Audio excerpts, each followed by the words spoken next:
ప్రియమైన వెలిగింపు శ్రోతలకు యేసు ప్రభు నామములో శుభాలు తెలియచేసుకుంటా ఉన్నాను. ప్రార్థన చేసుకుని దేవుని మాటలు విందాం. దయగలిగిన తండ్రి, కృప కలిగిన మా దేవ, మీ అపారమైన ప్రేమకై మీకు వందనాలు చెల్లిస్తా ఉన్నాను.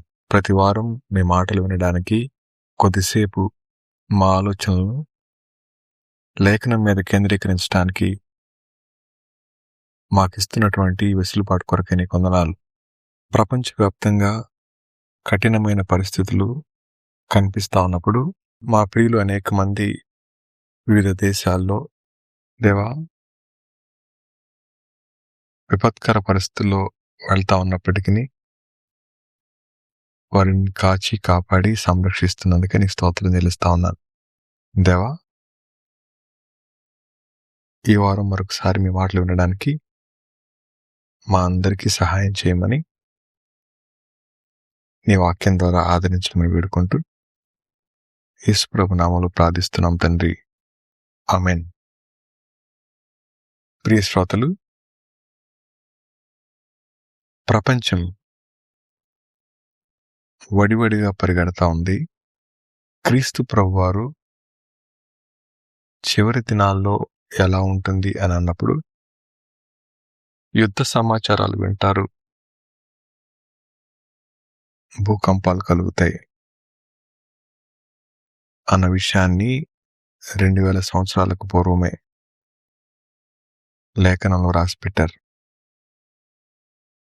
ప్రియ శ్రోతలు, దేవుని యొక్క వాక్యం సత్యమైంది. సత్యాన్ని ఎంతగా బంధిస్తే అంత వేగంతో బయటకు వస్తుంది. దేవుని యొక్క వాక్యం మనందరి జీవితాలకు ఎంత శ్రేయస్కరమైందో అన్న విషయాన్ని ఈ వారం మనం ధ్యానం చేసుకుందాం. గత వారం నమ్మకం, సత్యం అన్న విషయం దగ్గర మనం ఆపితే ఈ వారం సత్యం అనగా ఏంటో చూడబోతా ఉన్నాం. యేసుక్రీస్తు ప్రభువారు సిలువకు అప్పగించే సమయానికి ముందు తన శిష్యులతో మాట్లాడుతూ ఉన్న మాటల్లో క్రీస్తు ప్రభువారు చెప్పిన మాట యోహాను సువార్త 17వ అధ్యాయం 17వ వచనం, సత్యమందు వారిని ప్రతిష్ఠ చేయుము, నీ వాక్యమే సత్యము. సత్యము వలన వారిని ప్రతిష్ఠ చేయుము, నీ వాక్యమే సత్యము. ప్రియ శ్రోతలు, దేవుని యొక్క మాట సత్యం. ఆ సత్యాన్ని గురించి మాట్లాడుతూ యోహాను సువార్త 1వ అధ్యాయం 1-2 వచనాలు ఇలా ఉన్నాయి. ఆదియందు వాక్యముండెను, వాక్యము దేవుని యొద్ద ఉండెను, వాక్యము దేవుడై ఉండెను. ఆయన ఆదియందు దేవుని యొద్ద ఉండెను, సమస్తమును ఆయన మూలముగా కలిగెను. కలిగి ఉన్నదేదియు ఆయన లేకుండా కలగలేదు. ఆయనలో జీవముండెను, ఆ జీవం మనుషులకు వెలుగై ఉండెను. ఆ వెలుగు చీకట్లో ప్రకాశించుచున్నది గాని చీకటి దాన్ని గ్రహింపకుండెను. ఈ వచనంలో సత్యమనగా అన్నప్పుడు నీ వాక్యమే సత్యం అన్నారు. ఎవరి సత్యం, ఎవరి వాక్యం? వాక్యమే దేవుడై ఉండెను. ప్రియ శ్రోతలు, ఈ దినాన్న దేవుడు మనందరి గమనంలోనికి తీసుకువస్తా ఉన్నమాట వాక్యమే దేవుడు. దేవునికి వేరుగా సత్యం లేదు. దేవుని నుంచి సత్యాన్ని వేరు చేయలేం. ప్రపంచం అసత్యం గుండా ప్రయాణం చేస్తా ఉన్నప్పుడు సత్యం ప్రకాశిస్తా ఉన్నప్పటికీ మానవుని యొక్క అజ్ఞానం సత్యాన్ని ఎంతగా నిరాకరించినా సత్యం ఎప్పటికీ మారదు. అయితే ఈరోజు మనం నేర్చుకోబోతున్న పాఠం, నమ్మకం మారచ్చు కానీ సత్యం మారదు. ఆ దేవుడు మార్పు లేనివాడై ఉండాలి. మారిపోయేవాడు దేవుడు ఎలాగైతాడు? ఆ దేవుడు తను చేసుకున్న సృష్టి కోసం, ఆయన చేసిన అనాది కాల సంకల్పం లేదా ప్రణాళిక. మానవుని యొక్క అవిధేయత వలన మానవాళికి సంక్రమించిన మరణకరమైన పరిస్థితి నుంచి విడిపించటానికి యేసుక్రీస్తు ప్రభువారే ఈ లోకానికొచ్చి, అంటే దేవుడు ఈ లోకానికొచ్చి, ఆయన మార్పు లేనివాడు మాత్రమే కాదు, న్యాయవంతుడు, ప్రేమ అయి ఉన్న దేవుడు, సత్యవంతుడు. అసత్యాన్ని సత్యంగా పరిగణించక, పాపాన్ని చూసి చూడనట్లుండక, దాని విషయంలో నశించిపోవలసిన మానవాళిని ప్రేమించిన దేవుడు మనకు బదులుగా మన స్థానంలో ప్రాణం పెట్టడం, ఇది అద్భుతమైన విషయం. ప్రియ శ్రోతలు, ఈ చిన్న మాట మనం ఎంతో కాలంగా వింటూ వస్తున్నాం. క్రైస్తవులం అనుకునే వారి యొక్క అంతరంగాల్లో ఈ మాట చాలా సుపరిచితమైంది. ఆయన మన కోసం ప్రాణం పెట్టి తిరిగి లేచారు అని. ఈ మాట జ్ఞాపకం చేసుకున్నప్పుడు మనమున్న పరిస్థితుల్లో, చుట్టూ జరుగుతా ఉన్న పరిస్థితుల్లో ఒకసారి కన్ను మూస్తే ఎవరి కోసం మనం పాటుపడ్డామో, ఎవరి కోసం అహర్నిశలు కష్టపడుతున్నామో, కడుపు మార్చుకొని కన్నవారికి దూరమై, ఆత్మీయులకు దూరమై, ఎండకు వానకు భయాలకు మధ్య నలిగిపోతూ, ఒంటరితనాన్ని అనుభవిస్తూ, వేదనలను గుండెల్లో దిగమింగుకొని మనం నిర్వర్తిస్తూ ఉన్న బాధలు, బాధ్యతలు ఎవరి కోసం అంటారు? ఆ వ్యక్తులు మనకేమైనా అయి ఈ లోకాన్ని విడిచి వెళ్ళిపోతే మన జ్ఞాపకాలను కూడా భారంగా తీసుకుంటారు. మనిషి ఊపిరున్నంత వరకే, ఉపయోగపడినంత వరకే సంబంధాలు కలిగి ఉంటారు. కానీ మరణం తర్వాత ఎవరు ఆలోచిస్తారు? కానీ దేవుడు మనమేమాత్రం ఆయనకు మన అంతరంగాల్లో స్థానమేకపోయినా, మనకు బదులుగా మన స్థానంలో చనిపోవడానికి ఇష్టపడిన ఆ సత్యం మనతో మాట్లాడుతూ, నేనే సత్యం అని చెప్తూ, ఆ సత్యానికి భిన్నంగా మన జీవితాన్ని కట్టుకోవడం మనం చేసుకుంటూ ఉన్న పెద్ద ప్రమాదం అన్న విషయాన్ని జ్ఞాపకం చేస్తుంటే, అనేక మంది ఇప్పటికీ కూడా వారి జీవితాల్లో ఆచరిస్తూ ఉంది అబద్ధాన్ని. ఇది ఎంత భయంకరమైందంటారు? మనిషి యొక్క నైజం ఎప్పుడు ఇంతే. తక్కువ ధర పలుకుతుంది అన్నప్పుడు ఎంతటి వారైనా ఆగి కొనుక్కుని వెళ్తా ఉంటారు. ధర తక్కువ కాబట్టి మన్నిక లేకపోయినా పర్లేదులే అనుకుని రాజీ పడిపోతుంటారు. తక్కువ ధర కాబట్టి ఏమొస్తని అంటూ బేరీ వేసుకుంటారు. మనిషి యొక్క నైజం, వారి ఆలోచనలను పరిగణలో తీసుకుంటే, ఏది సులువుగా దొరుకుతుందో, ఎక్కడ అడ్డదారిలో పని అయిపోతుందో, ఏది మీరు చేసే ప్రతిదానికి సరే అనే ఆలోచన ఇస్తూ ఉంటుందో, వాటి మీద మనసు త్వరగా పెట్టేస్తూ ఉంటారు. ఒక ఫ్యాక్టరీ అవుట్లెట్ అనే షాప్ దగ్గర ఫ్యాక్టరీని కొనగలిగిన కార్లు ఆగినాయి. నేను చూశాను.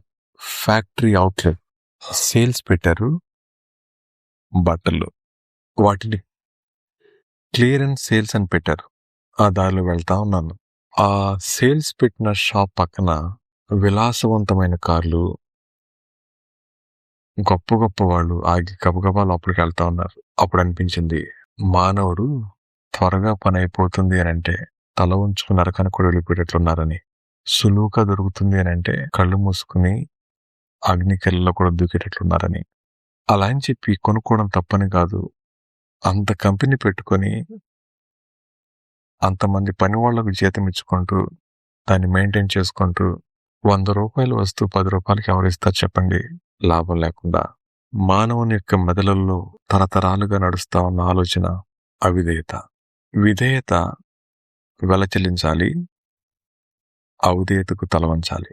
విధేయత కలిగి జీవించాలని అంటే వెల చెల్లించాలి. అవిధేయతను కొని తెచ్చుకోవడానికి తలంచుకుంటే చాలు. అలా మనిషి పాపానికి తల వంచి శాపగ్రాహి జీవిస్తా ఉన్నప్పుడు, ప్రేమించి ప్రాణం పెట్టిన ప్రభు తన విధేయత వలన వెల చెల్లించి మానవాళికి అనుగ్రహించిన గొప్ప బహుమానం రక్షణ. ఆ రక్షణే మానవాళిని శాపము నుంచి, పాపము నుంచి విమోచించి క్రీస్తు ప్రభువారి రక్తధారల్లో తమ పాపాలను కడిగి ఆయనందు విశ్వాసం ఉంచిన వారికి ఇచ్చే అద్భుతమైన బహుమానమే రక్షణ. ఆ రక్షణ పొందాలి అంటే మనలో ఉన్న పాపాన్ని గుర్తించాలి, దానిని ఒప్పుకోవాలి, దాన్ని విడిచిపెట్టాలి, ఆయన లోపలికి ఆహ్వానించాలి. అలా ఎవరైతే చేయగలుగుతారో వారిని బైబిల్ అంటుంది క్రైస్తవులు అని. అంతరంగంలో జరిగిన మార్పును బట్టి ఆ వ్యక్తి తీసుకునే నిర్ణయాలు బాప్తిస్మం అంటారు. మార్పు లోపల జరిగింది, అది వ్యక్తిగతమైంది. వ్యక్తిగతంగా జరిగిన మార్పుని సంఘమందరి ఎదుట ఒప్పుకొని అతను చేసే ప్రకటననే బాప్తిస్మం అంటే.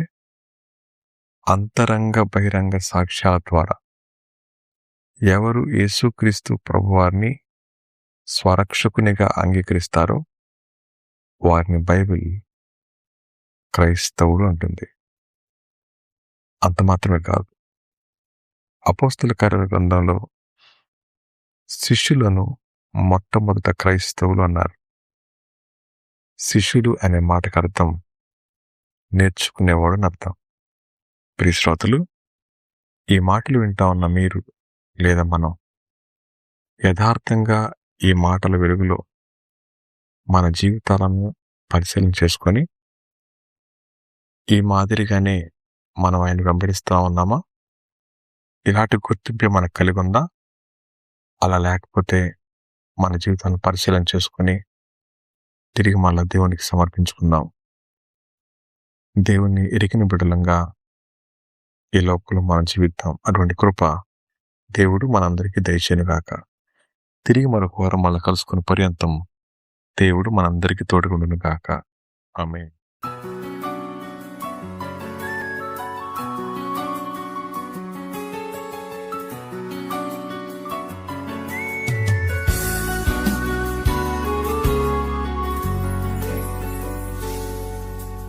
వెలుగు వెలిగించు, వెలుగై వెలిగించు, అందుకే ఈ వెలిగింపు. వెలుగు వెలిగించు, వెలుగై వెలిగించు, అందుకే ఈ వెలిగింపు. చీకటిలో నడిచెనేస్తమా, భయముతో బ్రతికే మిత్రమా, చీకటి వీడు, భయమును వీడు, వాక్యమే నీకు తోడు. చీకటిలో నడిచెనేస్తమా, భయముతో బ్రతికే మిత్రమా, చీకటి వీడు, భయమును వీడు, వాక్యమే నీకు తోడు. వెలుగు వెలిగించు, వెలుగై వెలిగించు, అందుకే ఈ వెలిగింపు. వెలుగు వెలిగించు, వెలుగై వెలిగించు, అందుకే ఈ వెలిగింపు.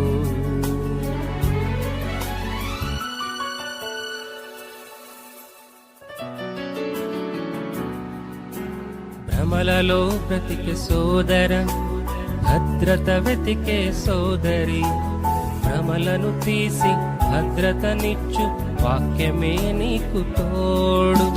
భ్రమలలో బ్రతికే సోదర, భద్రత వెతికే సోదరి, భ్రమలను తీసి భద్రతనిచ్చు, వాక్యమే నీకు తోడు. వెలుగు వెలిగించు, వెలుగై వెలిగించు, అందుకే ఈ వెలిగింపు. వెలుగు వెలిగించు, వెలుగై వెలిగించు, అందుకే ఈ వెలిగింపు. అందుకే ఈ వెలిగింపు. అందుకే ఈ వెలిగింపు.